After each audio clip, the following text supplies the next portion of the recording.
सातबारा उतार्यावरील नाव अचानक कमी झाले असं आपल्याला दिसून आलंय. पुढची प्रक्रिया काय करावी लागते याबद्दल आपण जाणून घेणार आहोत.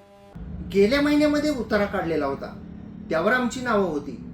1 महिन्याने बँकेच्या प्रकरणासाठी उतारा काढायला आम्ही गेलो आणि पाहिलं तर त्या उतार्यावरून आमची नावं गायब झालेली होती आणि आमच्या ऐवजी इतर लोकांची नावं त्या मिळकतीच्या उतार्यावर लागलेली होती.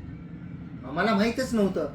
आम्ही जो आहे तो सातबाराचा उतारा पाहिल्यानंतर आम्हाला कळलं, म्हणून आम्ही त्याचा फेरफार उतारा काढून पाहिला आणि आम्हाला त्या फेरफार उतार्यावरून कळलं की माननीय तहसीलदार साहेबांनी एक आदेश केलेला आहे आणि त्या आदेशाच्या आधारे आमची नावं सातबाराच्या उतार्यावरून कमी झालेली आहेत. परंतु जेव्हा अशा प्रकारे नावे कमी होतात त्यावेळी प्रश्न विचारणाऱ्यांचं म्हणणं असं होतं की आम्हाला नोटीस दिली गेलेली नाही आणि आम्हाला नोटीस न देता आमची नावं त्या उतार्यावरून कमी करण्यात आलेली आहे.